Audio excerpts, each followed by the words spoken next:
आपने कहा कि भयमुक्त बंगाल बनाना एक बड़ा बीजेपी का सबसे बड़ा इस बार का एजेंडा भी है और इन्फ्लेटर्स की बात की है, लेकिन जिस तरह से मुख्यमंत्री ममता बनर्जी खुद स्टेज में खड़ी होकर ये कहती हैं कि बीजेपी अनऑफिशियल प्रेसिडेंट रूल लगा चुकी है, रिसफल हो रहा है आईएएस आईपीएस ऑफिसर का, अब कोई भी अगर किसी तरह का दंगा होता है तो उसकी जिम्मेदारी इलेक्शन कमीशन को लेना है और बीजेपी को लेना है। कल ही देखा गया रामनवमी के दिन में मुर्शिदाबाद में एक वायलेंस का वहां घटना को अंजाम दिया गया।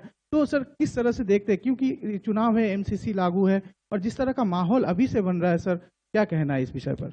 देखिए, देश भर में जहां जहां चुनाव होता है, जिन अधिकारियों के कामकाज पर सवाल उठे हुए हैं, चुनाव आयोग उसके ट्रांसफर पोस्टिंग में दखल देता है, वो पूरे देश भर में हो।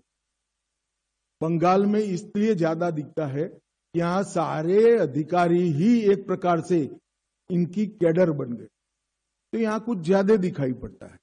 परंतु ममता बनर्जी जी अगर ये सोचती है कि विक्टिम कार्ड खेलकर हम सिंपैथी प्राप्त करेंगे, तो आपको कॉन्क्रीट मुद्दों का जवाब देना पड़ेगा और इससे बच नहीं पाओ।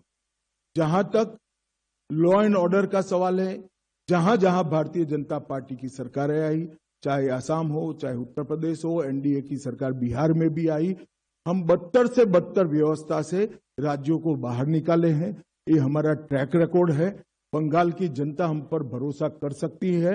हम बदतर से बदतर हालत वाले राज्यों से एक अच्छे सुशासित राज्यों में परिवर्तन करने का हमारा ट्रैक रिकॉर्ड है और बंगाल में भी हम इसको आगे बढ़ाएंगे।